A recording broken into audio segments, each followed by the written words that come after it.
are you good with heights? Are you okay with towers and climbing Nope. and being Nope. on roofs? Nope. So outsourcing that, Right. but what I would caution is if you're early on and you find someone and you trust them and they just take care of it, that is a huge risk. It's only a matter of time before that falls apart. I'm really starting to hate it.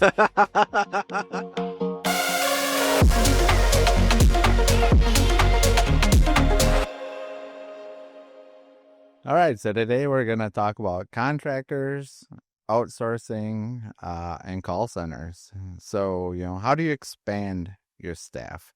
And what are the pros and cons of using each of those? So our first question is, as an ISP, what do you usually try to outsource first and why? In my experience, it was technical support. I think that's very common, trying to either extend your hours or maybe achieve full 24/7 coverage. That can be hard to do just with organic staff in the office. So that's a very common way to do that.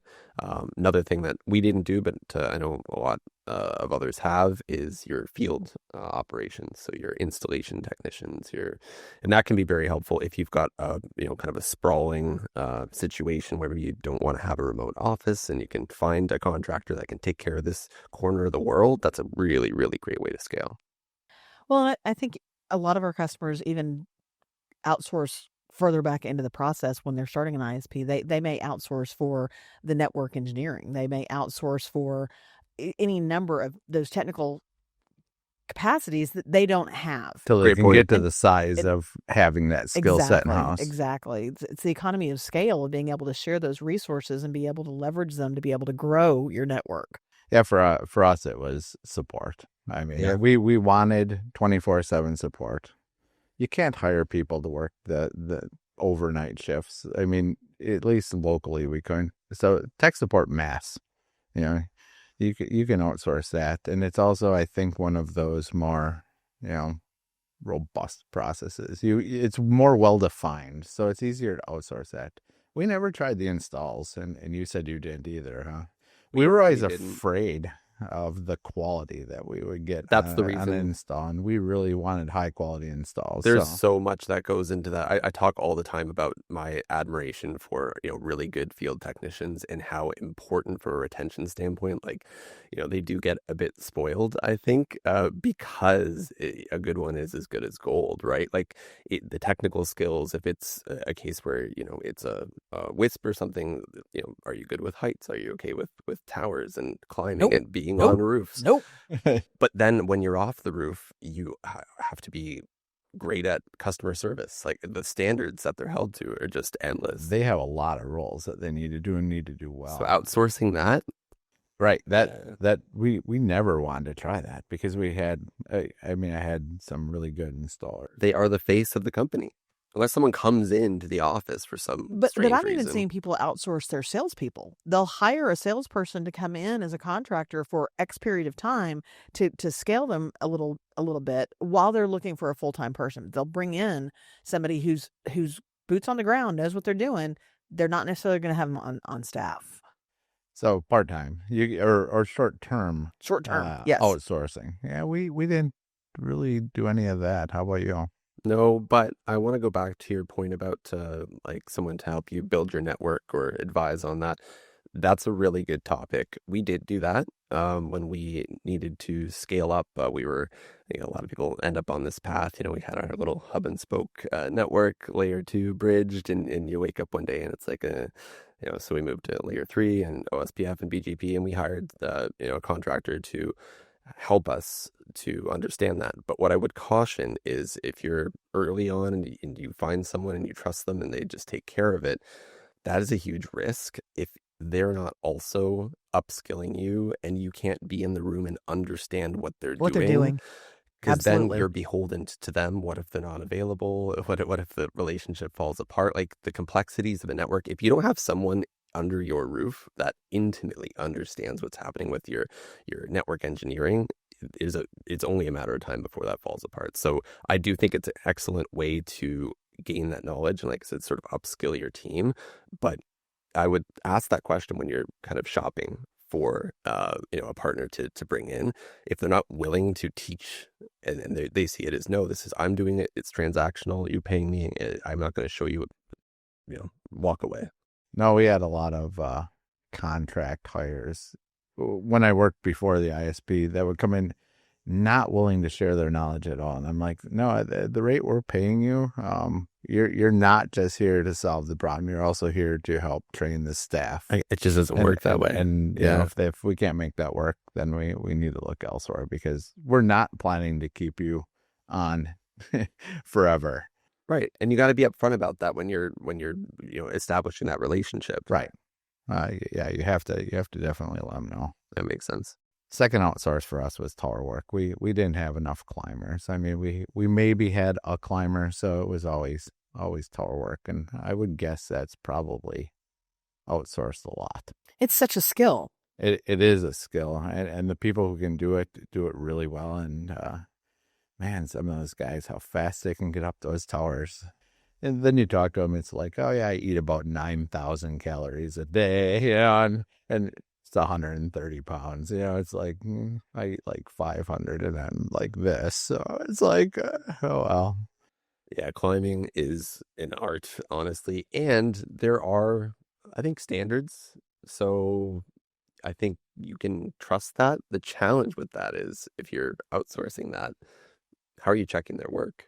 Like you really have to trust that they're doing the right thing. Are they weatherproofing things correctly? Are they actually grounding? Is everything, the right way around? We had bad experiences with outsourcing it, where all those things I named, I'm not just pulling those out of thin air. Like, we would have water ingress issues and that sort of thing. And you don't know until you've got an issue with your antenna, and then you have to go and climb and figure it out. So I guess you can, it's not hard. Everyone's got a smartphone in their pocket, even at 400 feet in the air, right? So you can ask for pictures and documentation. I would say that's a good place to start. But honestly, if you're kind of courting that relationship and they can't basically tell you from A to Z what they're doing and what their processes are and what their standards are on the towers, that's a red flag to me. Absolutely. So we did make them take pictures. That was a requirement that they came down with that. But you can tell that it's waterproofed. You can't tell that it's waterproofed well. Yeah. But if you're hiring the right people and over time you build those relationships, who the quality. We had a number of tower companies, and we didn't use them all because some of them were much better than the others. Some of them, it's like, did you take the picture? No. Well, then, I mean, we did have some climbers. Next time we're up there, they're like, we got bare connectors. There's not even any tape on these things. Yep. And it's like, so you really have to be careful with who you partner. It really is a partnership. Oh, absolutely. You need that trust. Fair, not bear. It's early. I'm like, bear connectors? What? Data or data. That's right. All right. So if you're going to outsource, how do you train non-local teams to reflect your company's values? Oh, that's a good question. How do you train non-local people? Well, I guess it's not with posters in the bathroom, huh? It's not with posters in the bathroom. Yes, we'll start there. So now next level. But, call centers, you have to work with them in partnership, and you're going to get a referral from somebody else who's using them and is having a good experience, and you're setting those expectations, and you're making sure that they do have the information about your business and who you are, and what are their onboarding experiences for the staff that are picking up the phone at 2:00 in the morning. So I really think it's about communication. I think it's about making sure you're picking a partner and that you're continuing to build that relationship with them and their staff. And you're also doing quality assurance checks on the experiences that your customers are having with their staff, because they're an extension of your company. For me, when this question was posed, I'm thinking, like, how stringent are you with your own teams? Like, is there a standard greeting that you enforce? Is there a protocol to wrap up the call? Are there certain things that they have to hit on? What does good look like? Right. Because I think for some organizations, those things I listed don't exist anyways. And if that's your norm, I think it'd be really easy to kind of just say, okay, we've got this overflow, and as long as it's a decent quality, overall, then it's fine. If you're more that sort of shop that has those very specific processes, you're going to have to find a partner that's willing to go that extra mile and train their team on how you run your business. And as long as you've codified those things and you've got, a playbook that you can, hand them and say, these are the things that you need, I would imagine most entities would be willing to do that, as long as it's not like, super specific and you're asking too much. But yeah, those consistency standards are going to be very important. You can't have two completely different experiences because they called it 455 versus 501, right? Well, and you brought up a good point, though. This can be overflow during business hours. It's not necessarily just after hour support. You could be hammered by a major outage, and there's not enough hands in your office to be able to pick up the phone for all the calls that are coming in. Awesome way to leverage it. And once you have that relationship, you just flip on the machine. Yeah. Yeah, for us, we didn't use it like that, but I didn't even explore it like that. But the training up front is like so critical, and the relationship up front. We actually went through 2 different call centers. The first one, because like you said, it's an ongoing process. So you got to audit the calls, you got to talk to your customers, and they really were just not hitting the mark. It's not a Ronco commercial. You can't set it and forget it. You have to continue to build it. Because we had really, kind of specific things, and we wanted them, if they're going to be our after-hour support, to be our after-hour support, not some after hours. So what did that look like in practice? How did you actually achieve that? I mean, we had knowledge transfer. We had we had a knowledge base online that we shared with them. We had other documentation we shared with them. They both of them actually, would take their staff, and there'd be a training process, and we'd do test calls. So before giving them real customers, it would be one of us calling in and and doing that kind of thing to see, what they're doing. And then, like I said, it's always the ongoing audit, because we just found that first company great during the onboarding. As soon as we flipped over to it, the quality of the calls was just not like, I think they gave us their high-end support staff during the onboarding and then released us to the pack of wolves, afterwards, that they really put on a good show. They put on a good show up front, right? We quickly learned that wasn't support for our customers. They were like, they would rather have just left an answering machine message and had us call them back at 8 a.m. when we got in. Right. How did you become alerted to that? Was it a customer reaching out and saying, hey, by the way, I had a really bad experience, or were you auditing?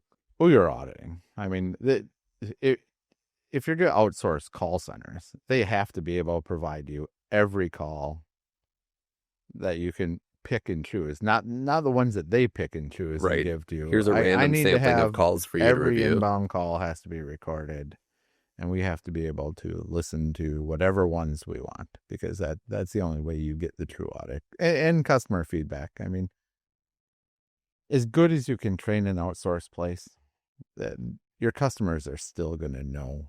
It's not, Mike or Linda or George it's not Leslie that picks up the phone. It's not Leslie, right? Yeah. It's true. It's they know who their regular people are, and they want to have a conversation that's going to be helpful to them. And if it's not helpful, they're going to let you know. For sure. Chances are it's going to be on Facebook or some sort of social media. Oh, sure.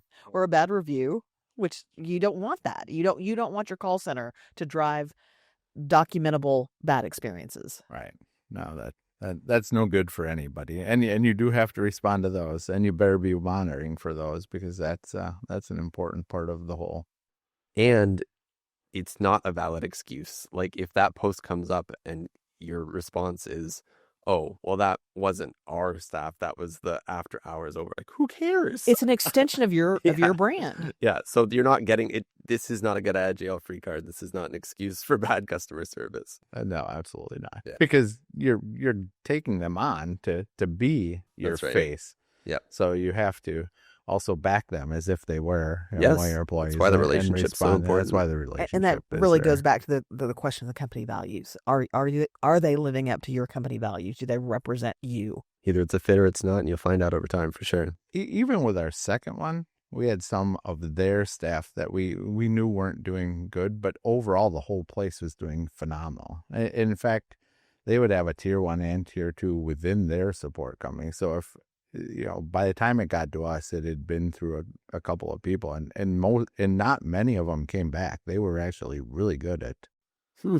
solving the That problems. was going to be one thing I was going to ask you is how deep did the technical, part of it go? Because I know that can be really challenging, really proprietary, even with your on staff resources. Someone that really can, take it to that tier 2 or tier 3 depth, it's challenging across Yeah, different no, platforms and that was awesome. technologies. Right. So we were really That's excited that impressive. they had that tier 2 because that really cut down the amount of calls that came back to us that we had to deal with that next morning. So Yeah. that was impressive. And listening to him, it was like, wow, I wish I could hire him to be. Unfortunately, they were nowhere near us, and that would have probably not been really great. No cherry picking your offsite call center staff. Yeah. All right, so now that we don't want to use outsourcing, will AI support close the gaps? Will that take the place that outsource call centers have traditionally done? What do you guys think? I think in many ways it can. I do think of it more in a tier 1 capacity. So if you kind of relegate it to that, yeah, it should be able to. Uh, and I think if I was at that crossroads with my business today, I would probably explore the AI solution first before opening Pandora's box with that relationship and the commitment that take. It's huge. It really is a process, even if it all goes well. I think it's a lot easier to kind of control things on your own terms with the AI, and if it's able to truly fulfill those tier 1 needs in terms of just solving the simple problems and leaving the customer with a clear understanding of what comes next in the cases where they weren't able to solve the problems. At the end of the day, that's what the customer is looking for, in my opinion. As long as there's clarity and understanding, and they can get access to people or get access to help when they need help. I don't want to confuse and call AI people, but yeah, I think that's where I But would start. there are certain triggers that you can empower your customers. I know the other day we had a power outage at my house, and I received an inbound text message 10 minutes into that power outage that says, "Your internet appears to be offline. Please try these first 3 steps before contacting our offices." So they had proactively reached out to me. They didn't know I had an electrical issue, but my provider had reached out to me and given me instructions for what to do. I knew I had a power outage, so I didn't do any of those things. I knew I just needed to wait for the power source to come back up. But I thought that was really a great way to reach out to me as the end They're user. getting ahead of it. Yeah. And that's always a good move. It reminded me of something that we had done. And this is kind of, in the pre-AI days, but we had a PBX phone system, and you can kind of get creative with that. So when we were after hours, it would bring you into an area where, you simple sort of tree of questions. And if it was, my internet's down, and very quick instruction on how to reboot and the steps and the order. And it was one of those things when we pioneered it, we tried very hard for it to be, simple, because people hate labyrinths of, phone trees and right. Yeah, Like I hate phone we were really like, trees. can people navigate this successfully? And we had to fine tune it a little bit, but we kept it long term, and it did reduce the amount of voicemails that were left at the end of the day. They dumped themselves out if they had gone through the reboot process, and you know how commonplace that is in terms of resolving an issue. I mean, phone trees are when you need and you need to talk to somebody and you're 6 levels deep, you still haven't talked to anybody. It's And then you frustrating. get disconnected. You gotta start all over. All over Yeah. again, right? Yeah. Not a great customer experience for sure. I would have loved an AI solution to do that same thing. It would have been much better for the customer. So in your power outage, was that just local to your house, or was that like a whole neighborhood that was out? It was the neighborhood. Yes, it was the neighborhood, because they were actually replacing the telephone poles, and so it was a planned outage. But I don't think our provider knew that the electricity was going to be out in that area. It was down for 2 hours. Let's see, but that's where they could have leveraged AI. AI probably could have went and looked and said, "Hey, this is a planned outage. These people know that this is a planned outage. We maybe don't even have to send them something. They know they're out of power. We know they're out of power." Yeah. But that's taking it to the next level. I mean, at this point, I think the fact that you got the message is pretty awesome. And it was I at mean, the 10-minute right, mark. It was like, oh, hey, right. So outstanding. That's pro that's move. pretty neat. It really Yeah, was. I think it was too. And that had to be AI driven. Absolutely. But again, with the AI, the training, that's going to take a long time. And I think you need to limit its solutions. Like you said, tier 1, I think AI can be really effective at that. Do really good tier 1. Yep. For us, like our outbound call center, even though we had that tier 2 and it was amazing, customers at 3 a.m. aren't expecting tier 2 support. Not typically, anyways. They're happy when they get it. That's a fair point. But it's not an expectation. They know that a lot of times that's going to mean wait till the morning when somebody comes in and gets back. I think about the influx of calls that providers get right after Christmas, right after a major holiday, where lots of technology is being gifted or purchased, or is it Amazon Prime Days or whatever. AI is going to continue to fill the gap of how do you connect those additional things? How do I connect that refrigerator to be attached to my internet so that I can build menus off of things? I really do think that AI is going to solve some of those things that don't belong in the laps of the internet providers, but historically they have been solutioning for their customers to provide that exceptional customer service experience. And you don't have to fix the problem, but if you can, people are going to love you for it. That's right. Yeah. Right. Take it to the next tier. Yep. 100%. Sonar lets you grow without losing your personal touch. Support tools designed for connection, not just transactions. Explore it at sonar.software. All right, now it's time for that what if scenario. So let's start with if. No, it's not. No, it's not what if. No, it's not time for what if. It's time for me to put up my paddle randomly and not get the right answer. It's time for what if or hate it. All right, now it is time for love it or hate it. So let's start with our first question. If you're outsourcing and not offering remote positions, you've lost the plot. Love it or hate it? Love it. Yep. Love it. Hate it. Ooh. Hate it. Hate it. You're outsourcing anyway. Why wouldn't you offer those remote opportunities to your in-house people? Because outsourcing is a business-to-business transaction. I'm working with another company to provide me a service. Remote work is a staffing position. They're two totally different scenarios. And so I don't think you've lost the plot. I don't think they're the same thing. I think they are different scenarios from a business owner's perspective. I think from the staff's perspective, it's the same thing. Why are they able to do the same job from a remote location, but I'm not given the same option? That, my mind goes to how kind of the illusion of the necessity of the office evaporated through COVID. The cat was out of the bag, and that affected so many organizations. To me, this is kind of the same thing, where it's like you've got this whole collective of people doing my same job, and you're happy with their work. Why can't I be afforded the same opportunity? I think that would be a risk from that perspective, and that's really what informed my answer on that. But they're not always doing exactly the same job. So even our outsourced tech support did tech support. They answer the calls. But if you were in-house doing tech support, you were probably also manning the front desk and stuff. Our support people, sat in the front and would share that responsibility. So they're slightly different. Okay, some nuance there. And I still think that they're different use cases. I mean, I'm not opposed to, remote work, obviously. I do that on a regular basis, but I don't think they're the same. And so I don't think you lose the plot by not offering one versus the other person. We have operators that do not even have an office, that their entire staff, they're running an entire ISP remotely. And it's not just remotely around town. They may have their network operations staff in another state, and they're keeping an eye on the knock, but they are the employees of that company. That's their full-time job, and they are offering that as a remote opportunity. And I'm seeing more and more of those opportunities being rolled out. And it did come out post-COVID. I didn't see this before the pandemic. People had offices they went to. It was Monday through Friday, 8 a.m., 5 p.m., butt in seat, had to happen. And we actually worked remotely. I've always worked remotely for Sonar. And we helped some of our customers figure out what remote work looked like and what good could look like.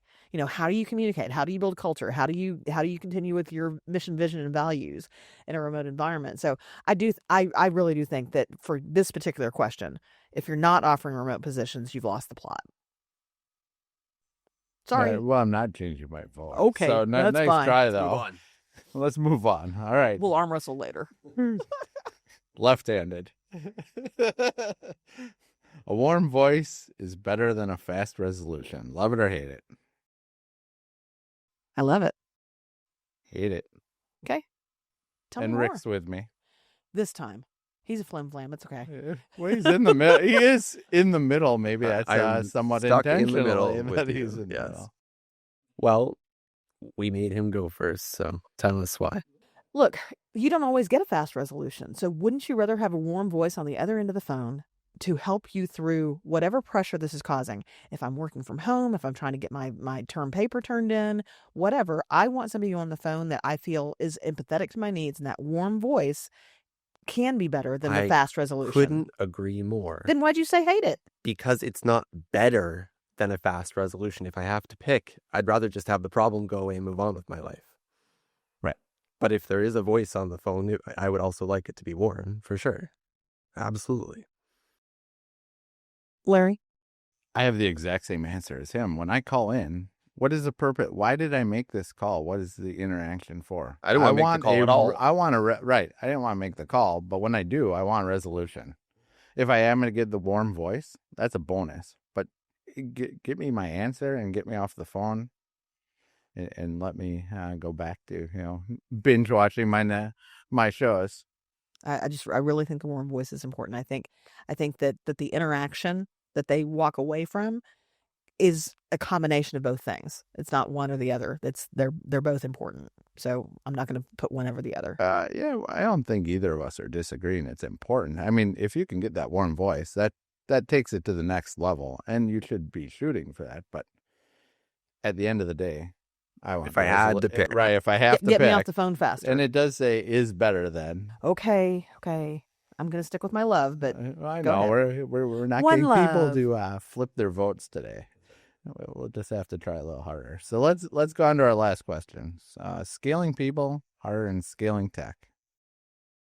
Oh, I love it or that. hate it. Scaling people is harder than scaling tech. Yep, love it, dear. Yep. Trifecta.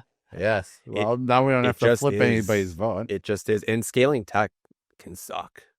But it's scaling people, I think, is even more challenging. Because people are people, and you can't scale people in a cookie cutter fashion. Right. Scaling tech has got a natural progression, a well-defined process. It's deterministic. It's deterministic, Yeah. right? Scaling people is not at all deterministic. Agreed. Well, I'm glad we all came to a consensus. Yeah, that's a good way for us to end, agreeing with one another.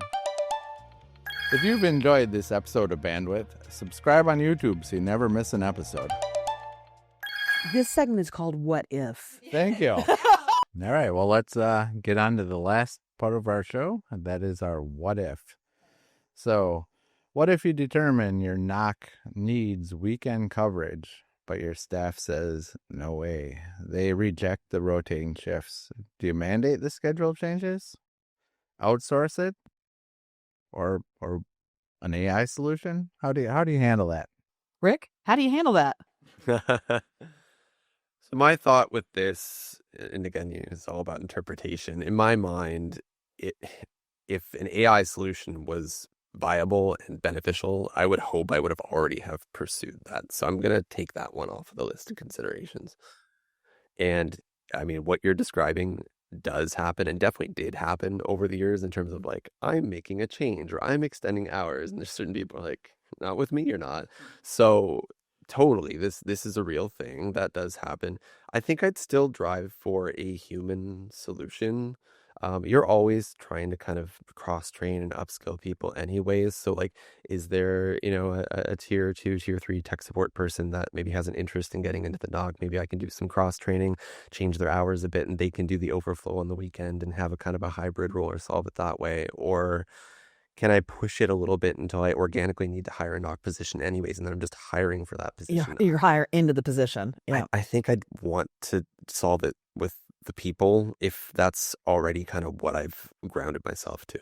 And I think you have to take a step back and ask why the staff doesn't want to do it.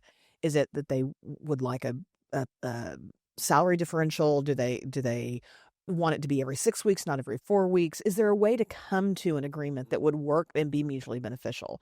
So just because I said no, it may not be a no. It may just be a not now or not in the way that you presented it to me. Fair point. Yeah, see, I latched onto the word mandate schedule changes. And as soon as you do that... No one likes to be told what to do. No one likes to be told what to do. I voluntold you to work every other weekend. No. Great news. Yeah, great news. Surprise. Wow, you are really good at putting a spin on things. If you can manage to tell them that working weekends is great news. You're supposed to gaslight your staff, right?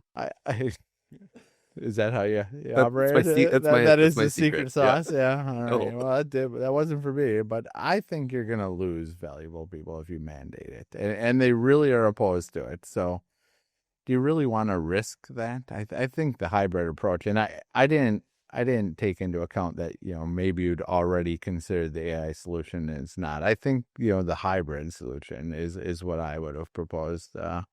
To cover this. So, you take the AI, and the AI can do, like we've talked about, the tier 1, and even in the NOC, there is still tier 1 stuff that that it can do. And then after that, I would escalate it to an outsource. There are network ops outsourcers that can take that next level of calls, and they can do the things that the AI couldn't do, and potentially they can handle it.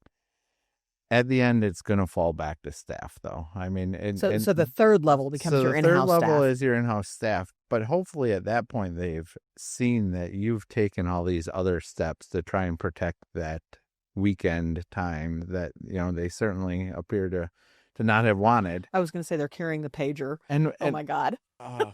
Not a thing anymore, right? Pager duty. I carried a pager for 20 plus years. So that was the worst vibration ever. That's not good vibration. Right. No, you may as well have been shocking me. And then it may as well just been electric shock therapy at that point. Yeah. That'll get you out of bed. Yeah. So that would be my solution, is to tier it. So you are going to have your staff. I mean, there are certain things, unless you got hands-on outsourced network ops, you're going to have people. When you were talking about the outsourcing, it made me think, we had talked about it a little bit. I think you had mentioned about kind of these other benefits like overflow. That's true for the NOC, even something like, someone is sick or an extended leave of absence, or, we give, parental leave in Canada. I won't get into that. I'm just joking. But like someone's off for 6 months or something, or, a year, but they're coming back and you want to retain them, just dial up that outsource and they're on call. They're on speed dial. So you're right. There's a lot of benefits that maybe are less obvious once you have those relationships stood up. And then once that staff has to come in, find their currency and reward them appropriately. Absolutely. This is and the currency may not be just dollars. Right. It may be that they just want an additional day off somewhere. Flexibility. They want some flexibility. They want a gift card. They want accolades. Find out what their currency is. I love the way you put that. That's an important part, is to know each employee's currency, because they're not the same. Nope. Everybody's not driven by the same things. That's very true. Not everybody's coin operated, for sure. So once again, we have a what if that, that is a reality. Pretty real. Yeah. Right. Agreed. Yeah. Well, thank you guys. Thanks for listening. We'll be back soon with more episodes that keep you plugged into the broadband world. Subscribe so you don't miss what's next. Remember, when you connect communities, you unlock what's possible. Until next time.